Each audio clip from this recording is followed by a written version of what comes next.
ఈ వీడియోలో మీరు చూడబోతున్నారు మోటరోలా మొబైల్ ఫోన్స్లో సెక్యూర్ ఫోల్డర్ని ఎలా క్రియేట్ చేయాలి అలాగే డిలీట్ చేయాలని చెప్పని స్టెప్ బై స్టెప్ ట్యూటోరియల్ అనమాట. ముందుగా ఎలా డిలీట్ చేయాలని చెప్పి చూద్దాం. అండ్ నో గైస్, ఒకవేళ గనక మీరు సెక్యూర్ ఫోల్డర్ పాస్వర్డ్ మర్చిపోయినట్లయితే మీరు సెక్యూర్ ఫోల్డర్లో ఉన్న డేటా మొత్తాన్ని అయితే మీరు మళ్ళీ పొందలేరు అనమాట. దీంట్లో ఎటువంటి ఆప్షన్ అయితే లేదు అన్లెస్ మీరు గూగుల్ అకౌంట్ బ్యాకప్ని ఆన్ చేసినట్లయితే క్రియేట్ చేసినప్పుడు. అది ఎలా అని కూడా మీకు కొద్దిసేపట్లో చూపిస్తాను. సో సెక్యూర్ ఫోల్డర్ని డిలీట్ చేయడానికి సెట్టింగ్స్ అయితే ఓపెన్ చేయండి మీ మొబైల్ ఫోన్వి.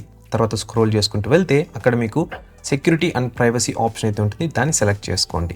సెలెక్ట్ చేసుకున్న తర్వాత మళ్ళీ స్క్రోల్ చేసుకుంటూ వెళ్తే అక్కడ మీకు more security and privacy option అయితే ఉంటుంది, దాన్ని సెలెక్ట్ చేసుకోండి.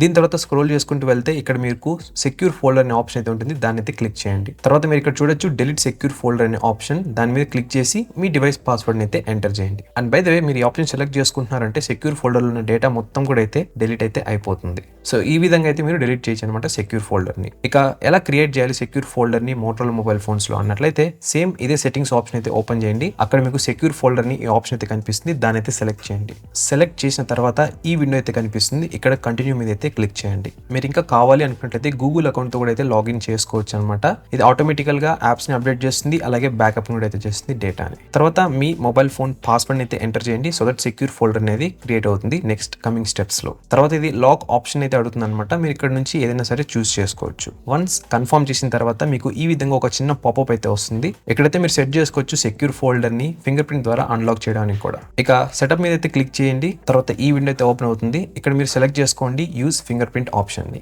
ఇంకా మనకి బోల్డ్ అనే ఆప్షన్స్ అయితే ఉన్నాయన్నమాట, మీరు కావాలంటే చేంజ్ అయితే చేసుకోవచ్చు. ఇకపోతే హ్యాంబర్గర్ ఐకాన్ ఉంది కదా, అదే 3 dashes icon top left side లో, దాన్ని క్లిక్ చేసి మోర్ సెట్టింగ్స్ మీద అయితే క్లిక్ చేయండి. ఇక్కడ మీరు సెలెక్ట్ చేసుకోవచ్చు సెక్యూర్ ఫోల్డర్ టైమ్ అవుట్ ని, అంటే సెక్యూర్ ఫోల్డర్ నుంచి బయటకు వచ్చిన తర్వాత ఎప్పుడు లాక్ అవ్వాలి ఏంటి అని. దాని తర్వాత యూఎస్బీ ట్రాన్స్ఫర్ ఆప్షన్ కూడా అయితే ఉంటుంది, దీన్ని ఎనేబుల్ చేసినట్లయితే మీరు ఫైల్స్ కూడా అయితే వేరే ఎక్స్టర్నల్ డ్రైవ్ కానీ లేదా వేరే సిస్టమ్ లెక్కైనా కాపీ అయితే చేసుకోవచ్చు. అంతే గైస్, ఈ విధంగా అయితే మీరు సెక్యూర్ ఫోల్డర్ ని మోటరోలా మొబైల్ ఫోన్ లో క్రియేట్ చేసుకోవచ్చు, అలాగే డిలీట్ చేసుకోవచ్చు. ఈ వీడియో మీకు హెల్ప్ఫుల్ గా అనిపించినట్లయితే లైక్ చేయడం మాత్రం మర్చిపోకండి. అలాగే ఛానల్ సబ్స్క్రైబ్ చేసుకోండి. ఇలాంటి బోల్డ్ టిప్స్ అలాగే రివ్యూ వీడియోస్ పోస్ట్ చేస్తుంటాను, అది కూడా తెలుగులో.